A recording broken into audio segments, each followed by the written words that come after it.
Thanks for joining us today on the HR Impact Show. This is your friendly neighborhood talent strategy nerd, Dr. Jim. And today we're going to look at why elite organizations and teams need to be centered around empathy. You can deliver tough truths while being kind, and ignoring these truths is what leads to dysfunction.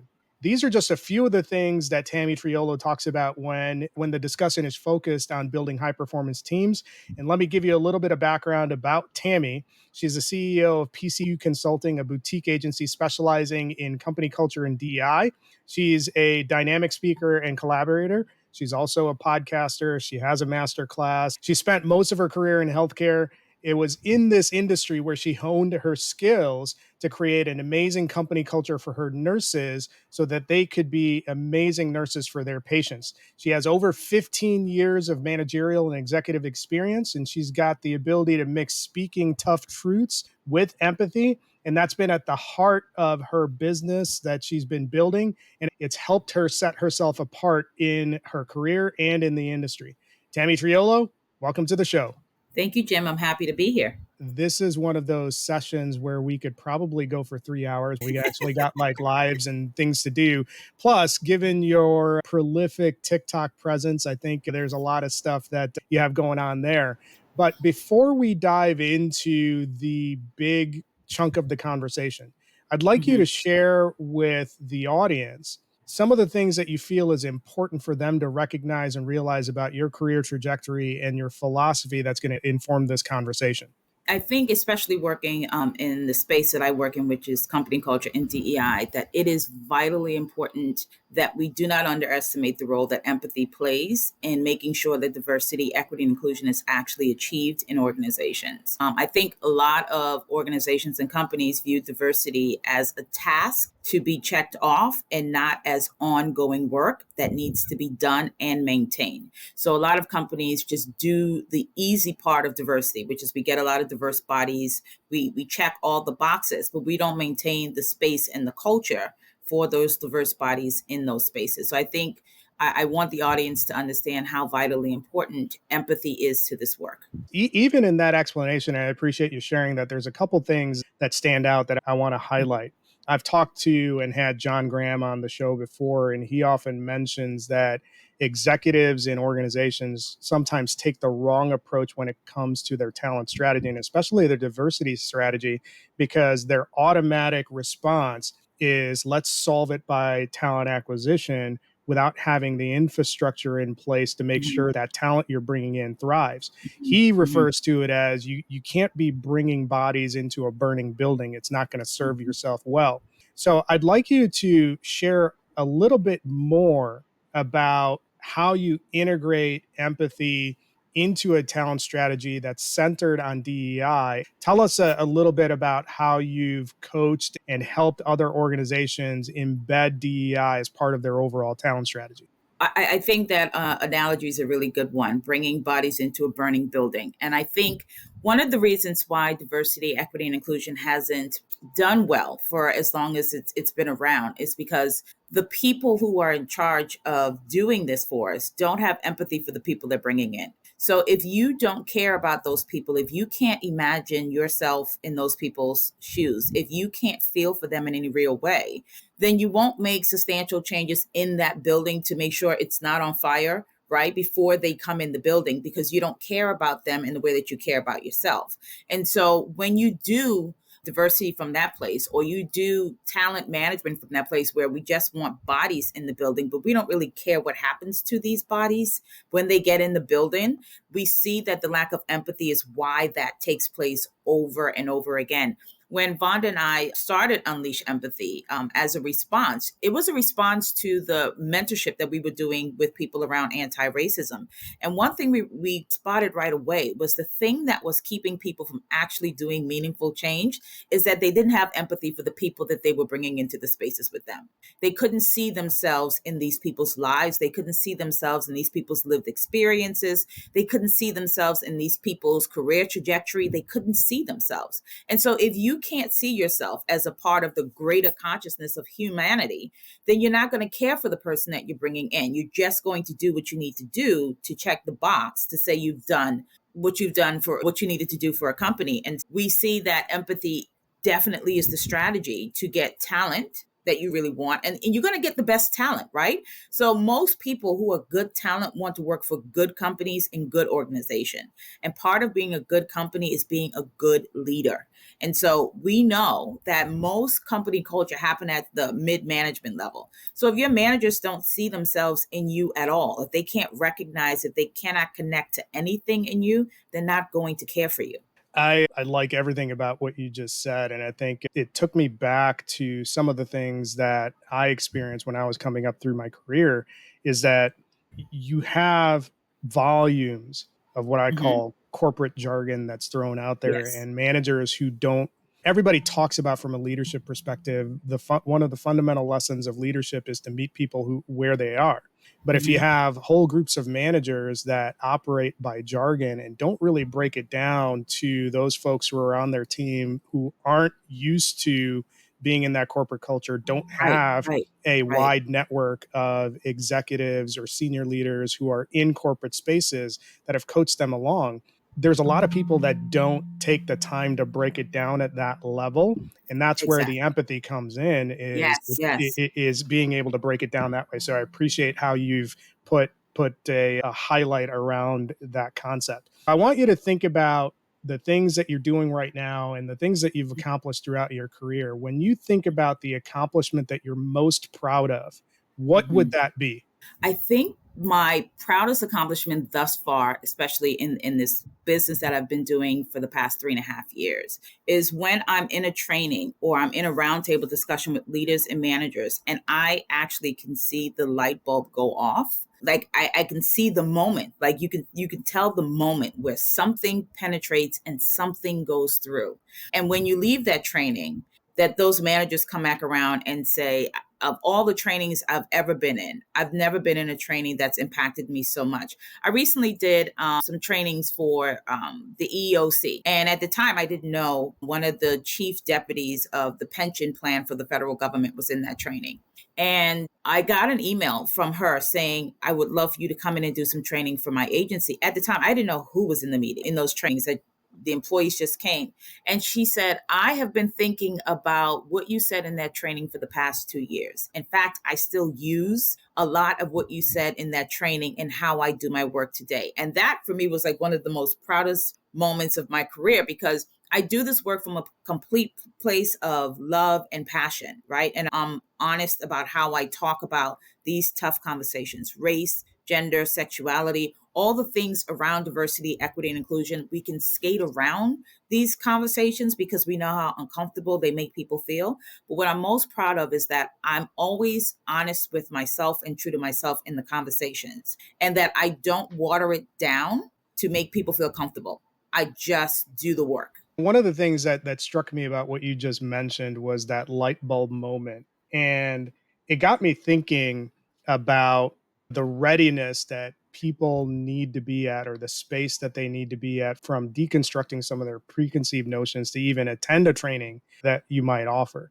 I'm sure there's a lot of people that are listening to our conversation. They might be at a stage from an organizational perspective where they look at DEI as a check the box exercise. How do you move from that? I make them state their intention for DEI. That's how you do it. So what is your intention here? Why do you want diverse bodies in your spaces? What is the intention?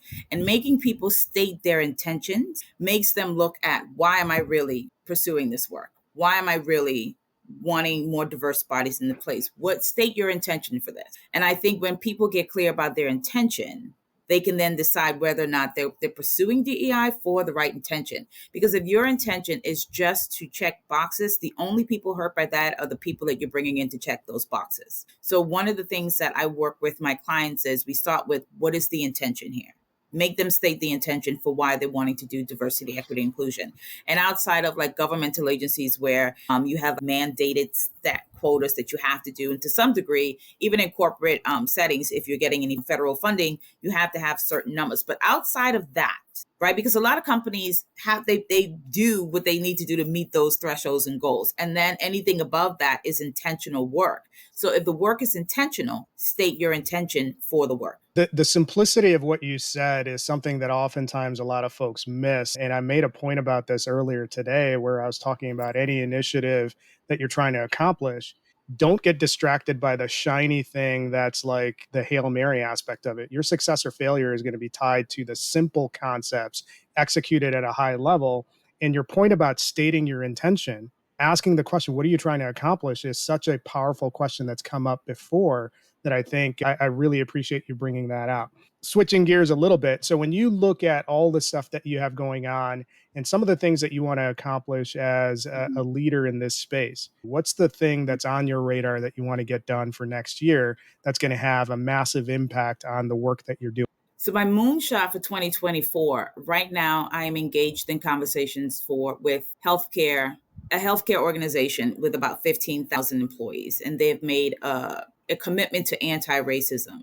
And the moonshot is to be a part of truly being the catalyst for anti-racism for the hospital employees that work there as well as the patients, especially because we know the disparity in medical outcomes for Black people, specifically Black bodies, more specifically Black women, especially in the area of childbirth. And so my moonshot is to be an integral part of bringing anti-racism in a real and tangible way, not in a way that a company can just put it on their website. We are an anti-racist hospital. We're an anti-racist organization. But when people go to that hospital and read that statement, that the impact is actually felt, not just from the employee perspective, but the patient perspective, that when they go into that hospital, they feel and see the notable change that's happened there. And so that's my moonshot for 2024, being a part of that organization, truly moving into being an anti-racist one. That's really important. When you think about the most fun aspect of the role that you're in, tell us a little bit about what gives you the most joy in the work that you do. I think the most fun aspect is when we move clients from the structured work of either classes or consultancy into mentorship, where people get to be a little bit more relaxed. They get to be a little bit more honest. They get to be a little bit more playful in those mentorship discussions. So I think that's the most fun for me, is that I start to engage with people in a real way. And not that they're not being real and honest when we're doing the actual consultancy and work, but it's very structured. We know what we're working on. And when you get into mentorship with people, you get to really see them. You get to experience the vulnerability of them and why the work that they're doing is impactful for them. So I think the most fun is when we move from the consultancy or classroom into one-on-one mentorships, and I get to be with those people one-on-one. That's the most fun for me. When I opened the show, I noted that when you think about how elite organizations and teams are built, they're centered around empathy. They have a capacity to deliver tough truths while being kind. And it's by ignoring those lessons, you get into dysfunction. It seems pretty straightforward, but people mess it up a lot. When Mhm. you think about those game changing realizations that helped you build great teams, how is that related to what I opened the show with? For me, I think once I understood that being nice was not the same as being kind, it was a game changer. And so a lot of organizations, a lot of leaders want everybody just to be nice to one another. But if you've been following me for a long time, you know that I tell you that nice is fake. It's not real. There's nothing genuine about it. And kindness requires courage, because kindness requires you to have the courage to tell people the truth, because the truth is kind, right? How we deliver that truth can also be kind. But at the end of the day, the truth is kind. And so I think for me, understanding the difference between being nice and being kind was revolutionary for me. And then I stopped showing up in the world as a nice person and started moving through my life as a kind person. And what that's done for people who interact with me is be kind to themselves and then kind to people around them, because they understand they don't have to pretend to be nice. They can just be kind. And I think when you're interacting with people and you're dealing with people, the kindest thing you can do for people is to be honest with them and tell them the truth. But you mentioned something in there that I'd like you to expand on, and Hmm. it's the whole concept of delivery. I'd like to draw a distinction between what Hmm. nice looks like and what kindness looks like, but especially tie it into how you deliver the Hmm. message so that you're actually serving the person that's receiving it in a way that helps them advance. So nice is moving around the conversation or skirting around what the issue is in a way not to hurt the other person's feelings. And it's a lot of why people are nice, right? Like you don't want to hurt the other person's feelings. And so you will omit things you need to say because you don't want to hurt the person's feelings. You won't say it directly because you don't want to hurt the person's feelings. Now, kindness is whenever I'm delivering a message with kindness, I move myself back into a space of empathy. And I say to myself, if somebody was saying this to me, and especially if this is a truth that is hard, how would I want them to say this to me? How would I want this delivered for me? And so when I think about if you had to tell this to yourself, Tammy, or somebody sitting across from you, and you have to be kind, but this is a truth that you have to deliver, use that tone that you would want used on you. Use that delivery that you would want used on you. And so I think that's when you think about what the delivery is going to be, just sit with yourself for just a minute and say, if this was a truth somebody had to tell me, how would I want this truth delivered to me? Right now, I understand that everybody has different levels of the ability to handle some truth, right? So some people are very direct and straightforward, and it's don't be nice, don't water it down, just give it to me, right? And I think part of that, going back to leaders, I think good leaders know their people. Good leaders are intentional in knowing how they can communicate to their people. So a team member like myself, who's very direct, kind for me is just going to be that you tell me the truth. And the delivery of it is not going to be as important to me.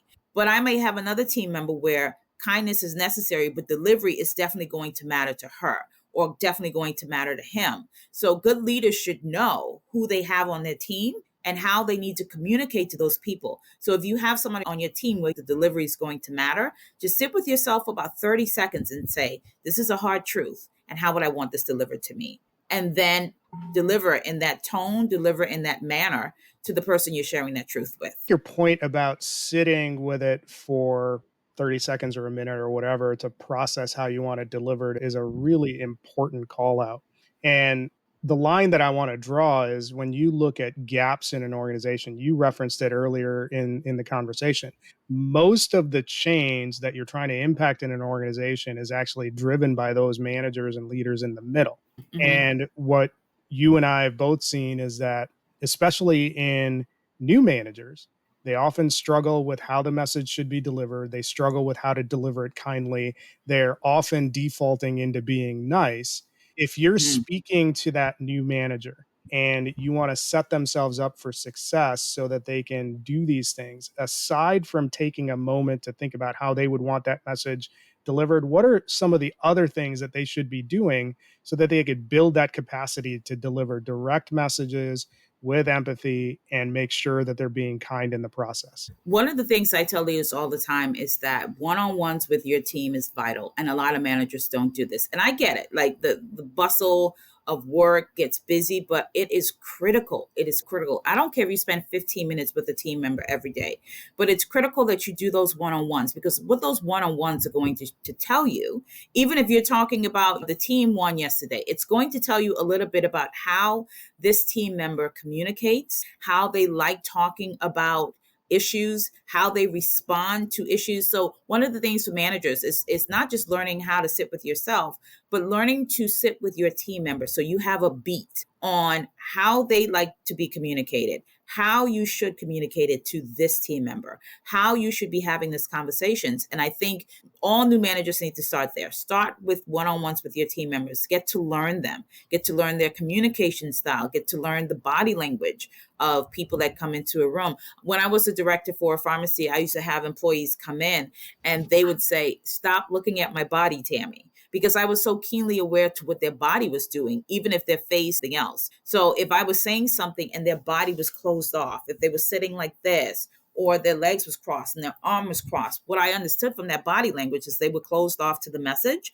And so I would just talk to them about something else until I could see their bodies relax and open up to that conversation. And I think the only way you get there is spending time with your team members. So when you do have to do hard truths and you do have to deliver it kindly, you have a beat on who the person is that you're talking to so you can deliver those messages kindly.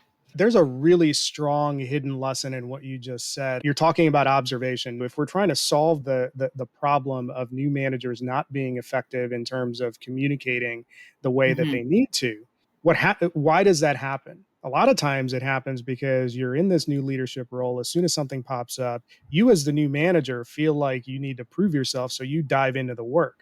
So rather than diving into the work and doing it for the people that are around you, if you take a beat and you take the time to spend more of your effort in learning about that individual and what's going on and the feedback that they're giving you, you're actually going to be better equipped for that relationship and actually jumping into the work. So that was the hidden takeaway that I pulled out of what you said. I want to play devil's advocate a little bit and pull on this a little bit more. And I think your experience from being a leader within the nursing space is going to be relevant. A lot of people that are going to be hearing what you said, taking the time to listen, taking the time to see what's going on and be with your people and do one-on-ones. Yeah, that's great, but I'm in a super busy environment. I don't have time for any of Mhm. that stuff. You came out of the healthcare space and specifically the nursing world. What were the things that you did in that high pace environment to create that time that positioned you to build these great teams? I was working with a hospital up in North Florida, and every few months I would have to go up and do like cultural check in because we had a lot of Indian nurses that we placed in a predominantly white area, right? So you're bringing diversity and all the things that come along with that. And so I would have meetings sometimes with nurse managers while they were walking to the cafeteria. No matter, they're busy, right? So they don't have time to sit down and have a 30-minute meeting with me, but I would walk and talk with them. I would sit at the cafeteria with them, right? Because I was always engaged. I understood their life was busy. So I just implanted myself in that busyness, right? So I made it easy for them to still have these very important conversations, but it didn't feel like I was interrupting the flow of their work and the flow of their lives. It takes me back to a lot of times when you see these movies and it's the businessman walking really fast out the building and the secretary or the assistant is walking alongside them and they're still asking the questions and they're still so you can get work done if the intention is to get it done, right? And so sometimes managers are busy, sometimes leaders are busy. Find ways to fit into their busy that doesn't disrupt them from being busy, but it allows you to get the information you need for your team. So that points to a mindset about what you view as your role as your leader. Are you of the Correct. mindset that I'm a leader, so I need to control things, or are you of the mindset that because I'm a leader, my job is to serve? And that's a good illustration of what you just said. Again, the business world is full of all sorts of cliches. Meet people where they are. You just Yeah, illustrated how you meet your team where they are right where they versus are. having them meet you on your terms. So I really like how you drew that out. So for those folks that are leading teams in high volume environments, maybe that's what you should look at in terms of how you do that relationship build so you're more successful in building those relationships. Tammy, really great stuff, and I think we've built a lot of context, and I especially like the fact that we just spelled out how you do this in a high pace environment, and we've actually built some structure around some of the common business cliches and how you actually execute it. So this is really good. I want to shift the topic a little bit. There'll be people that want to do this at various levels of development in their organization. There will be people that want to start the work of building a more empathetic leadership style, delivering messaging with kindness. What are the things that they need to be looking out for that could be dangerous when they try to execute this? I think one of the big red flags that they should be looking out for is how engaged their people are. We say this a lot. There's a lot of people working, but there's a lot of people disengaged in the work. And I think pay attention to the people that are truly engaged in the work. And you can get that from a 5 minute conversation about how engaged employees are, how engaged leaders are. Pay attention to the employees that used to be the ones who were always coming to you with ideas and workarounds, and all of a sudden they got really quiet. People get quiet when they feel like all of their attempts at bringing forth good ideas have been shot down. So pay attention to how, and most importantly, pay attention to your environment. One of the things that I teach, particularly in the Unleash Empathy space, is that pay attention to your environment. An environment can go from neutral to hostile to friendly pretty quickly. And a lot of leaders don't pay attention to the environments that they're in and the environments that their people are in. And being very aware of when you walk into the meeting, what's happening in that environment. When you walk onto the floor with your employees, what is the energy? What does the space feel like to you? That's critically important. So those are the red flags I would say.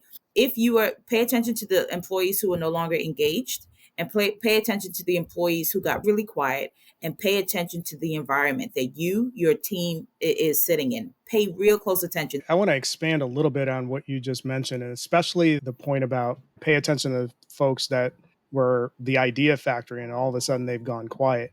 How do you productively confront that in a way that allows you to understand what's going on? One of the things that you can do, and one of the things that I found helpful in that discussion was I had an employee that was like every day she had a bright idea. Sometimes it was like some things you're like, girl, what? Right. And so she would come in all the time. And after a while, because I had gotten really busy in the director role, so I wasn't always as accessible. And so I noticed that she wasn't coming in with these bright ideas anymore. And some of it was not so much about whether or not the department can change. I think for her, it was a point of connection with me as her leader and wanting to know where she was. And so one of the things that I noticed that she'd stopped doing that. And so one day I just invited her to lunch outside of the building. Not in the building. I just took her to lunch and I said, I know I've been really busy and I've noticed that you've gotten really quiet. I miss these wild ideas and you stopped giving them to me. What's going on? And it was just taking her out of the environment of work, sitting across from her, asking in a very playful way, one that didn't feel like my manager's asking me something. It was just two people having lunch saying, why'd you stop talking so much? What happened? And it allowed me to have conversations with her and what was happening with her life and where she thought her career trajectory was in my department. And it allowed me to have that really honest conversation. And a lot of why she'd stopped talking had very little to do with me, but where she thought, because your employees have a vision of where they think they can go in your organization, especially if you as the leader are not filling the gap and helping them create that vision, right? And so she was creating a vision for where she thought she could go. And once she decided there was no place for her to grow, she just stopped offering ideas. And so it allowed me to reset that, state what was possible in the department for her, and it allowed her to come back to the table with ideas. I especially like how you framed it at the end about setting the conversation. And I think that has broad application regardless of where you are, Yeah, whether you're a leader or you're an employee. You should be in a regular habit of resetting your resetting eyesight always. so that you're looking at the place as if this is your first day there. So, as a people leader, if you're not regularly resetting and then bringing back some of the early conversations and seeing where it is with each member of your team, you're putting yourself at risk. So great stuff, Tammy. I appreciate you hanging out with us and sharing all of this stuff. So before we wind down, we've talked about why this is important. We've talked about some of the context behind it. We've gotten even into some of the how, but I want to tie it all together and have you talk us through some of the key things that leaders need to be focused on so that they can execute this. Let's boil it down and identify the top 3 or 4 things that leaders need to be focused on when they're trying to execute at this level. So I think the top three things I would say that leaders need to be focused on is number one, I'm always going to bring it back to empathy because before you were a leader, you were an employee. And I think if you keep that in mind, if you can always be thinking, I got here through this. And so looking at your employees' experience through your own of how you got to leadership, never be so removed from that journey of how you got there that you can't recognize the journey for your employees below you. And this is critical because leaders get to leadership role, and especially if they've been there for a long time, you can often forget the walk to how you got there and not recognize that your employees below you are on that same walk you were once on. And this is why empathy is critical to that. Because if you can keep empathy at the heart of your leadership, then you will be invested in making sure that your team, your other leaders and managers are doing well because you understand you're connected to what that was like for you to get where you are and where people are trying to go. To be frank in discussions. I know this is hard for a lot of people, right? Because we live in a society where we value nice over kind, but frankness is kind, right? And frank doesn't equal rude. I think a lot of times when people say I speak frankly, that can translate to you're rude when you say you speak frankly. And to me, frank is just being very honest about what is and what isn't. as leaders, sometimes there's things we can share with our teams and there's things we cannot share with our teams, depending on where you sit in leadership in your organization. But even be honest about that. Say to your team, listen, I know that you feel the changes that are happening in the organization, and I'm always going to be honest about how it impacts you. And the things I cannot share with you, I'm going to be honest and tell you I cannot share that with you right now. That level of frankness and honesty goes a long way with leaders and their teams, because what your team will know is that your manager is always looking out for you in ways, even when they can't say the thing that you think they can say. But the fact that they're saying to you, hey, Jim, I know you can, because employees aren't silly. When things are happening in the organization, everybody feels it. And what makes that harder is when people become quiet and secretive about the change, as if the employees don't feel what's happening around them. And so being the kind of leader that says, I know you see that there's a lot of meetings behind closed doors. I know you can feel the atmosphere shifted in here. I will share with you what I can't. And the things that I can't share, I will always be honest with you and very frank in saying, we are having discussions. I cannot share it right now. But the things that may impact you as an individual or a department, I will share those when I can. Just being frank. Just your takeaways could have been a show on its own. So great stuff, Tammy. I know you're everywhere. If anybody wants to continue the conversation with you and dig deeper, where can they find you? So I am pretty active on LinkedIn, Tammy Triolo, PCQ Consulting. You can find me on LinkedIn. I am also pretty active on TikTok, which I didn't even expect that. I started TikTok doing fashion and did one commentary, and the algorithm said, you need to keep talking. And so my username on TikTok is not going to relate to anything to my work, but you can find me on TikTok as My Style File. LinkedIn and TikTok is probably the two places that you're going to find me being very active for my voice and my work. I would encourage everybody listening to go find Tammy on both platforms. I'm constantly learning stuff at least 5 or 6 times a day, just consuming the stuff that she puts out. So she's awesome. Why am I talking as if you're not sitting right there? You're awesome. So Tammy, I really appreciate you hanging out with us, and you pushed out so much stuff in this conversation. And I think I'd probably be a crappy host if I didn't highlight the things that impacted me. So when I think about this conversation and I'm putting a pin in what we talked about, here are the 3 big things that stood out in the conversation. When you're looking at driving any initiative, and especially if you're looking at driving forward any initiative that involves talent strategy and embedding DEI, you need to say out loud and ask out loud what the intent is of that initiative. Unless you're not Yes, clear on that intent, you're going to run off and do a whole bunch of work that's not going to go anywhere, and it's not going to serve your people. So if you're looking at absolutely. doing any of this work, you need to make sure that you're defining intent. The second thing that stood out in the conversation to me is, as a leader, you have to be ruthlessly disciplined about how you're spending your time. And if you're picking between spending time on helping execute the work versus spending time on helping develop your people, pick the Yep. latter, because that's your number one priority. And Yes. it's not Yes. just enough to just spend time in helping to develop your people. You need to do it in a way where you're adopting a servant's mentality and meeting them where Yes. they are on what Yes. their workflow, instead of having them come to you. So be disciplined around that. And then the last thing, this came up in the last part of the conversation, is be disciplined about regularly resetting what you're doing on a regular basis. If you're not looking at what you're doing, how you're doing it with the perspective of a new hire into the organization, you're letting your team down. So those are things that you need to be able to do on a consistent basis to be effective. So Tammy, gold conversation. For those of you who have been listening to the episode, leave us a review. Let us know what you thought of it. Tune in next time, where we'll bring on another great leader to share with us the game-changing realizations that they had that helped them build a high-performing team.